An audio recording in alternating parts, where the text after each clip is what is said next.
And you found a dead body under my floors. Well, that appears to be what we found. I don't even know anything about this. You can't sit and tell me that you don't know anything about it. It's under your house. A mother spent nearly a year trying to find her son. She called. She filed reports. She hired a private investigator. She built a Facebook page and waited. Then one day, a stranger sent her a message that changed everything. What she learned would lead police straight to a crawl space, a locked trap door, and a mound of concrete hiding an unimaginable secret. This is the story of KJ Bean and the investigation that finally brought justice to his family. Take a hand there, please. You have a warrant for your arrest, please? I'll explain it to you here in just a second. I'm going to take your backpack off. Grab your stuff. Okay. Grab your stuff here. Is it Casey or is it Cassie? Okay, Casey. So we also have a search warrant for the apartment. Yeah, I understand you have 2 dogs in there. Are they friendly? No. Okay. What are their names? DOG and Pluto? Okay. So let me just get you situated here and then we'll explain more what's going on. But if you guys push past and then we'll have someone clear the closet. Yep. Now, what I can tell you is we did make it into the crawl space, and we found more or less what we thought we would find. And I understand you were a little upset with some of the things we were saying. But we would like to come back and speak to you and just not be confrontational, nothing like that. We just want to talk to you, okay? But as I mentioned, our other detectives were over there and they did go into the crawl space we were talking about And you found a dead body under my floors. well, that appears to be what we found. Okay. How much? Well, that's kind of up to you. That's why we're coming here to talk to you. And we're kind of to that point where obviously we're going to have an ongoing investigation, right? There's a lot of work for us to do. But now is your time. Okay? Now is your time I don't know. to say your piece. My to, piece? To try to give us, because you're not going to have, it would be unlikely that you're going to have another opportunity to give us your side of the story. I don't even know anything about this. How would I have to say my piece with what? And Casey, here's the deal. We're trying to be very respectful to you because we don't think that you're the primary person involved in this. We don't. That's why we're being, for lack of a better term, we're being soft. Okay? Because we don't think that you are the person who created this whole mess. Okay? But we do think you know about it. And we do think that maybe you were somehow involved in getting this under here. So this is your opportunity to decide where we're going to go with this. I don't know anything about this. Okay? Well, that's the problem. You can't sit and tell me that you don't know anything about it when the whole way we got here was by you telling somebody that this is what happened. Yeah, all of that is made up because I didn't say that to All anybody. right. Well, that's not made up. What the hell is that? You tell me. It's under your house. That looks like 2 pieces of wood, dude. Like, You're right. That you are absolutely know right. what's This going looks like on. 2 pieces of wood. What is this? Do I look like I'm a criminal? Did we say that? No, We didn't say that, did we? I'm not We never saying you said we that. never accused you of being a criminal. We haven't made any comments I on would like my on lawyer you. then. Before police ever knocked on Casey's door, this case almost never got solved. When KJ first went missing in the summer of 2022, his mother Kyla filed a missing persons report with the Denver Area Police Department. That report was never filed. The officer who took her call simply never followed through. It took a stranger on the internet, someone named Sierra Ehida, to finally break the case open. Sierra came forward after her friend Casey made a drug-fueled confession about what happened inside that apartment. Without that tip, KJ Bean might have remained buried under that concrete forever. This is what happens when a witness decides to speak up. All right, Cassie. Well, we were contacted by your boyfriend, and he told us that you would like to speak to us. Yeah. I just want to confirm that that is correct, that you would like to speak to us. Okay. Do you understand that before you asked for an attorney, right? Yeah. And do you understand that all those rights still apply to you? Yeah. Okay. With that being said, would you like to speak to us now? Yeah. Okay. What can we do for you? How can we help you? Or what you're going to say? No, you probably can't help me. I just know that I don't want these charges placed on me because I did not do this. There was one night he was talking about him and KJ were having problems, and that he thought KJ was a rat. It was working with cops and that it needed to be taken care of. Okay. And the next thing I knew, I was coming home from work. And when I got home, he was in my apartment. And KJ was already dead. In my bedroom. And he forced me to help him move KJ.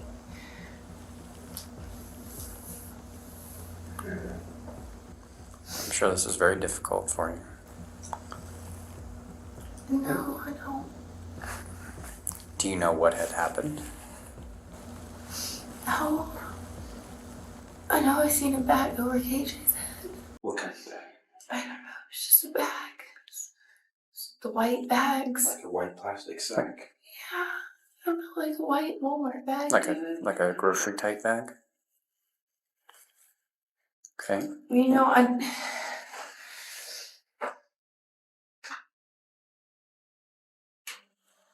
It's okay, take a little time. I don't know, dude. I never thought that this would be my life. I never thought that anything that has unfolded in my life would be my life.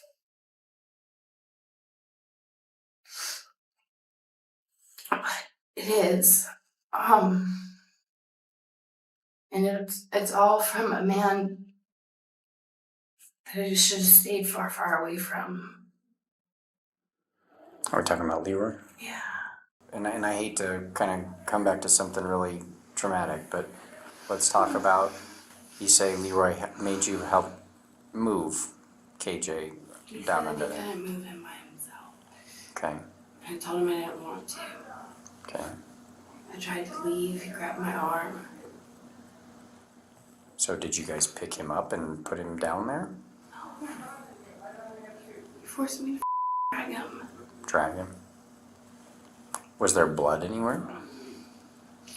No, I didn't see any blood anywhere. Weapons? Like anything at all? From knives to baseball bats or I anything? mean, I have weapons all over my house. Did any of them appear to have been used? No. How did the cement and all that stuff get down there? I know we showed you the photograph. How did all that end up down there?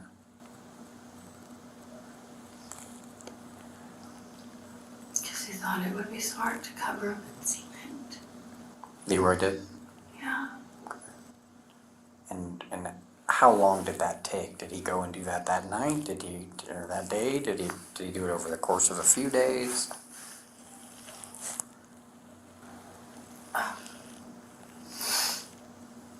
I think he did it the next day. Casey's account paints a picture of a woman trapped in a cycle of fear and control. She described her relationship with Leroy Crawford as built on drugs, violence, and intimidation. Leroy was the father of her children. She had known him for years. And according to her, that history is exactly what he used against her. When KJ turned up dead in her bedroom, she says Leroy left her no choice. He threatened her children, and he had just shown her exactly what he was capable of. Whether Casey was truly a victim or a willing participant is a question that would be debated for months. But what detectives needed now was the full story, and Casey was the only one who could give it. Is this gonna help me any? We will be 100% frank with you. The charge that we are charging tonight is not going to go away, okay? That being said, we will get a greater understanding of what actually happened and how involved you actually were. This is obviously a very serious situation. I know it's serious, So, man. I know, okay? So, and we don't want to lie to you. We could just lie and say, you can tell us this and everything will go away. Unfortunately, that's just not the truth. Yeah, that's just not the truth, okay? But it's important for us to understand exactly what your role was. I didn't want a role in it. I know, but you ended up in it. Let's try to do just a linear timeline of what happened that day, okay? You had mentioned, and I'll help, okay? And if you correct me if anything I'm saying is wrong. You said that Leroy was upset because he thought KJ was snitching or ratting to the police. Is that correct? Yeah. Was that before all of this happened? Yeah. And you said that he said something like it had to be dealt with. I don't want to be putting words in your mouth, okay? So if I'm wrong, please correct me. No, that's not at all what I said, man. Okay, I thought you said something along those lines. Maybe I'm mistaken. So what did he say? Now I'm just like confusing myself. But I just know I didn't do this. How you doing this morning? Alright. We're detectives with the Aurora Police Department. We're at the Major Crime Section, okay? We're here to hopefully talk to you about a case we're investigating. I will let you know we're not here talking about your case that you're in custody on, okay? So it's important that you understand that. It's also important you understand we record all our interviews, okay? We're actually required to do that by the state. I know you see all the cops with body cameras on and all that. Now, because I do have you here, I am required to read you your rights, okay? And I assume you've been through that before and you kind of understand how that works. It's because you're in custody and I'm gonna ask you some questions, okay? Very cool with that? I don't know. Last time I talked to cops, I ended up here. If that's the case, I'll just go ahead and lay it out to you, okay? We're currently investigating a situation at the mother of your children's apartment, and that's Casey, right? Okay, and we are actually in the process of serving a search warrant there. Basically, we got some information which led us to get this search warrant and go into the apartment. All right, now I would like to ask you some things about that. That's why we're here, okay? While detectives were questioning Casey, another team drove 27 miles to the Jefferson County Detention Center, where Leroy Crawford was already locked up on a separate attempted murder charge. That detail alone tells you something important about who Leroy Crawford was. This was not someone who stumbled into violence by accident. When detectives sat across from him that morning, they were careful. They told him they weren't there about his existing case. They read him his rights, and then they showed him a photograph. His response to that photograph revealed more than he probably intended. What I would like to do to start with is, if you don't mind, I'll just show you a photo of somebody and tell me if you can tell me who it is. Does that sound okay?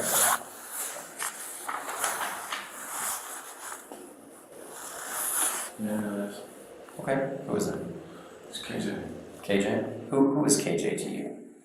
Yeah, he was one of my friends. Okay. Well, he's been missing. We're trying to find out what's going on with him, okay? So, last time you saw him, do you know about when that was? I don't. It's been a while, like a year. Okay. What does all that have to do? I'm dealing with my mom, so. Okay. Well, we're basically investigating his disappearance. Okay, we're at the major crime section. We investigate missing persons and homicides. Okay, so we're The fact that I was in here for talking to a cop. I'm sorry? As in the fact that I'm in here being charged with something I didn't do for talking to a cop. I think I'm done. Okay. Yeah. Because I literally was helpful as The cop I talked to, I'm gonna face him with hard-ass charges. Okay. For something I didn't do, so. Well, I don't have anything to do with that, okay? Well, we're saying initially we just give you another chance to kind of tell us about what happened that day.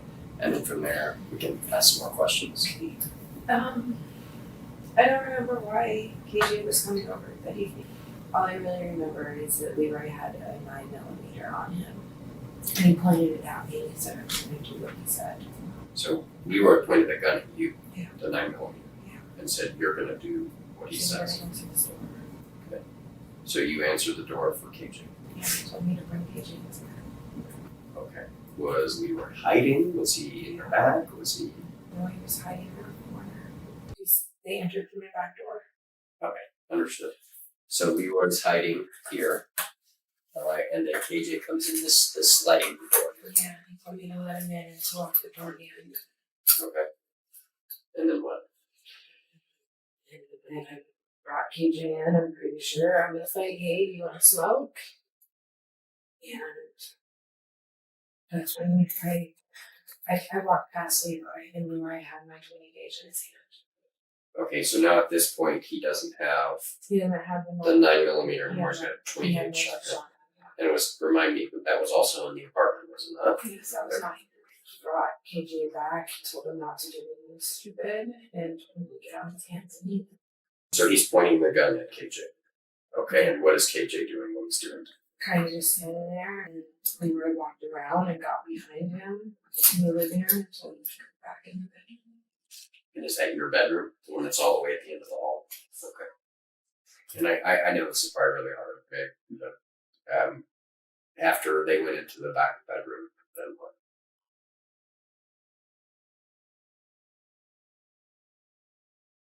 Did you see any of that? I seen him hit him with a hammer. Where did he hit him? I don't remember exactly. I knew that there was music playing. Did you hear KJ scream, yell, or anything like that? The music was playing really loud. Did Leroy come and go out of the room, or was he back there the entire I time? was back there. Okay. I'll ask first, did you ever hear any gunshots? I'm pretty sure he hit KJ with the gun once. Okay. Before the hammer. And what makes you think that?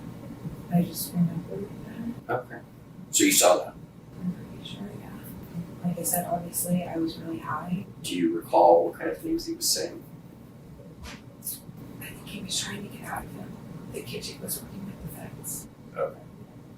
So Leroy thought that KJ was working with the government or the police or something.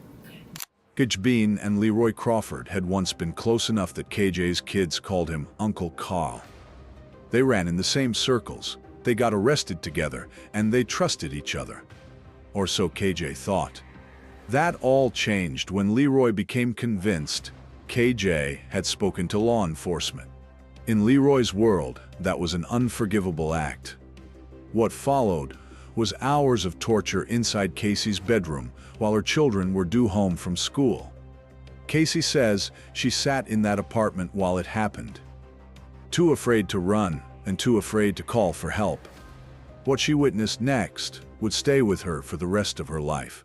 I walked back there, and all I see was KJ on the right side of my toilet, and Leroy had a wire wrapped around his neck, and he was pulling on it from my bathroom, like my shower. He was wrapped around the shower.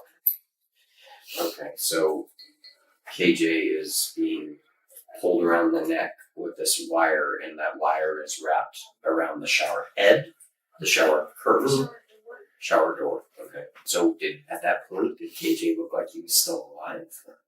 No. Alright. And what made, and I'm sorry, I know this is tough. What made me think What made that? you think he was dead? Or how did you know? Because that's what Leroy wanted that night, was to kill him.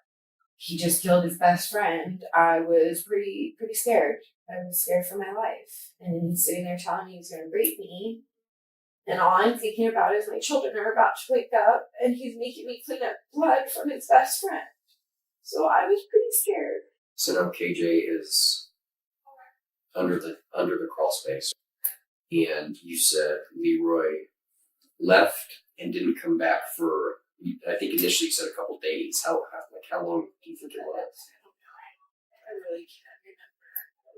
I know that it was like 2 or 3 days until he covered him up. Okay. And what did he bring with him to do that? Like 3 bags of concrete. Yeah, all of his lunch was already at my house, so pretty sure everything he needed was already there. So after he did that, and do you know about how long that took him to do that? Did he say anything to you after that? What was his demeanor after all that happened? We're not going to talk about this. Did he make any threats then? Yeah, he heard me. He found out. And he said people were watching me. And people knew in case I did let anyone know. When we spoke to you the second time, last time when we were taking you over to the jail, and you gave us kind of a better account of what happened, why not give us the whole story then? I'm so scared. Okay. And scared of what? Why? Of what was going to happen to me, my safety, my kids' safety. Leroy still knows where my kids are at, and that didn't really put me past him that he wouldn't do something to hurt them. Do you have a decent idea when this occurred? Obviously, you said it was summer. No, I don't really remember. This was a while ago. Like I said, it was a lot of drugs, so I don't really remember. Leroy Crawford pleaded guilty to second-degree murder. In April 2025, he was sentenced to 30 years in prison.